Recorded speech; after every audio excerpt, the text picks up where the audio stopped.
Le Théâtre de la Ville, que nous remercions, les éditions Arctude aussi bien que l'IMEC, qui sont à l'origine de cette publication, nous accueillent parce que, bizarrement, le cercle du parcours de Patrice Chéreau s'est terminé au Théâtre de la Ville avec ces deux grandes mises en scène de Johan Fosse qu'on a vu au Théâtre de la Ville, où Pascal Grégory était présent. Et donc, ce qui a commencé en 63, pardon, s'est terminé ensuite au Théâtre de la Ville, car le dernier projet de Patrice Chéreau, avec Comme il vous plaira, malheureusement, s'est pas accompli. Donc, nous avons pensé que c'était une bonne occasion de rappeler. Ah, moi, je pensais que je parlais trop fort. Donc nous avons pensé que c'était une bonne et légitime occasion de rappeler le parcours de cet homme de théâtre qui a marqué la scène française et européenne, dont nous retrouvons les premiers pas dans ce livre que, d'une certaine manière, chacun d'entre nous découvre, parce qu'il est constitué des archives qui se trouvent à l'IMEC et qui a été publié grâce à la collaboration de Pablo Cisneros, qui est l'ayant droit de Patrice Chéreau, et de cet homme dévoué, extraordinairement soucieux avec tous les détails, Julien Santresse, et je crois que grâce à eux deux, ce volume est un volume qui est une sorte de mine d'or pour ceux qui sont intéressés, non pas seulement par Patrice Chéreau, mais par la découverte d'un jeune homme qui accède à la scène de manière brûlante, de manière comme une sorte de tourment. Quand on lit ces textes, moi, je les connaissais pas. Une fois, j'étais à l'IMEC et je sais pas, je pense que Nathalie Léger, je ne sais pas s'il est dans la salle, m'a permis de voir les archives de Patrice, mais je ne les avais pas lues. Quand on lit ces archives, on découvre vraiment avec étonnement la maturité d'un jeune candidat au travail théâtral.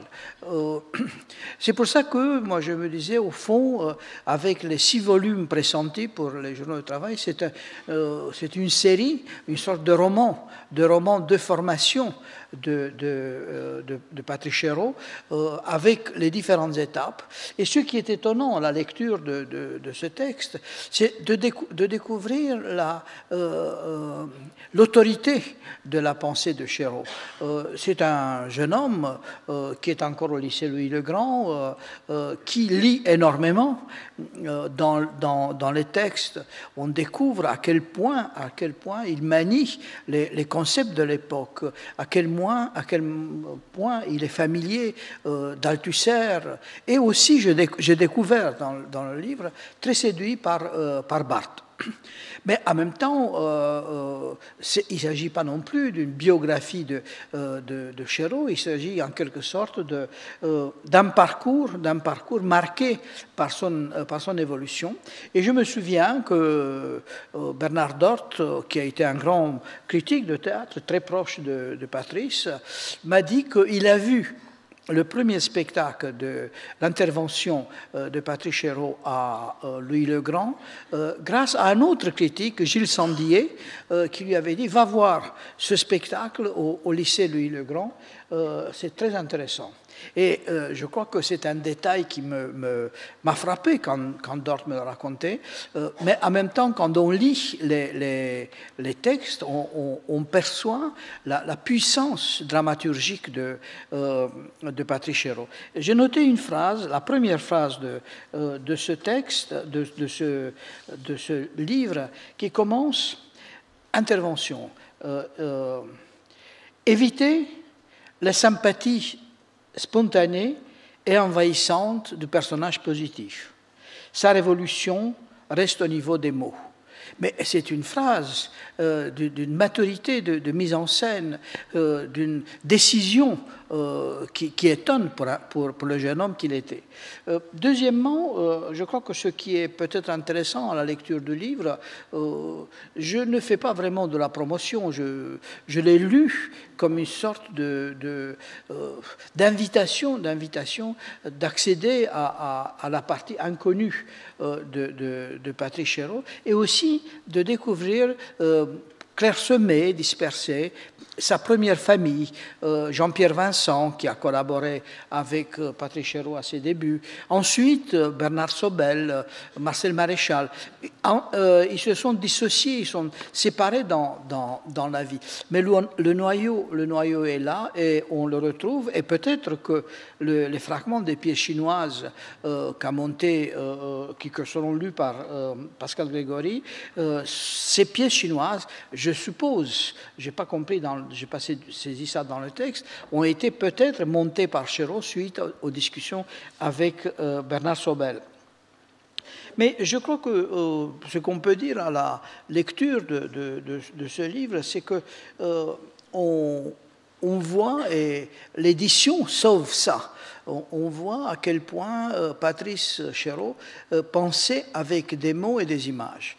Il était un dessinateur, fils d'un peintre, mais quand on feuillette le livre, cette complémentarité nous surprend. Et je crois que c'est une très très bonne chose de la part de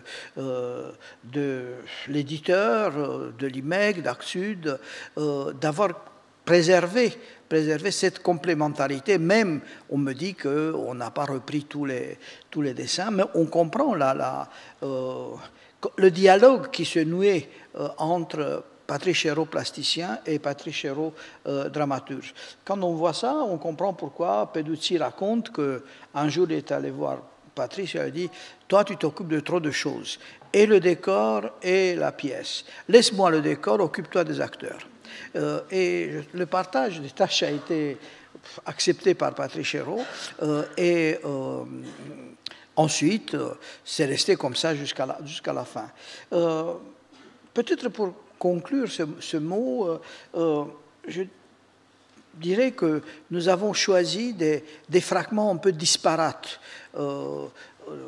de textes qui seront lus par des acteurs qui, à un moment ou à un autre de leur carrière, ont travaillé avec Patrice Chéreau, Nada Strankar qui a joué dans Hamlet, Jane Birkin qui a joué dans La Fosse suivante, Hugues Kester Pascal Grégory qui a joué dans le dernier cycle de Patrice, de La solitude dans le champ de coton, jusqu'aux dernières représentations inoubliables du rêve d'automne, et Hugues Kester que j'ai découvert pour la première fois. Moi, je suis d'origine roumaine. J'ai vu la fameuse dispute avec Hugues Kester au théâtre de la Porte Saint-Martin. Donc, d'une certaine manière, chacun a eu une expérience de travail avec Patrice Chéreau. Moi, j'en ai eu une aussi quand nous avons fait ensemble, on a organisé ensemble les manifestations pour le prix de l'Europe accordé à Patrice Chéreau au théâtre de Thessalonique. J'ai découvert à quel point il était dévoué au travail jusqu'au dernier détail. Vous savez, à Thessalonique, c'est un peu bordélique quand même. Bon, je disais, laisse tomber, Patrice, laisse tomber. Moi, je suis un peu sceptique, donc laisse tomber. Il m'a dit, non, je ne laisserai jamais tomber. Et c'est vrai qu'il donnait une leçon d'intransigeance pour avoir l'écran le plus parfait, pour avoir la condition de travail la plus parfaite, les conditions de travail les plus parfaites, et en tant que critique, comme ça, critique, essayiste, je me suis occupé avec Clément Hervieux-Léger, de la publication d'un livre avec un titre magnifique. Le titre, c'est moi qui l'ai trouvé. Donc, Donc, Patrice l'a accepté, mais c'est moi qui l'ai trouvé, j'y arriverai un jour. C'était cette idée qu'il était toujours en évolution, en processus. Et moi, j'ai écrit un texte sur la lecture. Et je me suis dit, par courtoisie, comme je parle de lui, c'est son livre, je lui ai donné mon texte où je parlais de cette pratique qu'il a adoptée avec un talent inouï de la lecture. Donc moi j'ai écrit mon texte, mais je lui ai donné le texte. Et il m'a dit, oui, c'est pas mal ton texte, mais il faudrait modifier quelque chose. Et à ce moment-là, j'ai compris la relation qu'on peut avoir un acteur avec un metteur en scène. Je lui ai dit, mais écoute, tu as le texte, fais ce que tu veux avec lui. Et je suis ému même maintenant parce qu'il a eu mon texte, je l'ai eu 2 jours plus tard, et qu'est-ce qu'il avait fait? Simplement, il lui avait donné une énergie. Moi, j'aime trop les points de suspension. Il a supprimé les points de suspension et il a mis des points. Et tout d'un coup, ce texte avait une adresse, se dirigeait, et je me suis dit, au fond, voilà, c'est ça un metteur en scène, qui ne vous ennuie pas avec change ce mot, va à la ligne, mais vous donnez une indication essentielle qu'il a appliquée lui-même, et finalement, je suis assez content du texte, dans sa version revue et corrigée par Patrice. Donc c'est pour ça qu'après la lecture, nous avons pensé que chacun, avec Pablo, avec lequel nous avons imaginé un peu cette lecture, dont l'idée est issue d'une rencontre avec Emmanuel de Marcy Motta et avec l'équipe du Théâtre de la Ville il y a quelques mois, de demander à chacun des comédiens d'évoquer un moment, un geste, un acte artistique lié à sa rencontre avec Patrice. Il faut bien dire que, pour conclure, que le livre atteste d'une sorte d'amitié surprenante, inconnue pour moi au moins, entre Ariane Mnouchkine et Patrice.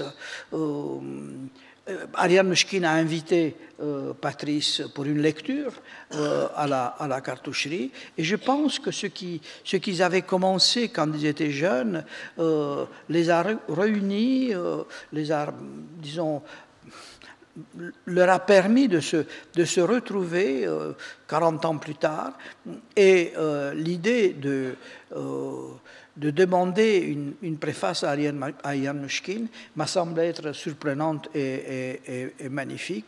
Et c'est Hugues Kester qui va lire l'introduction très brève, mais je trouve très juste d'Ariane Mnouchkine.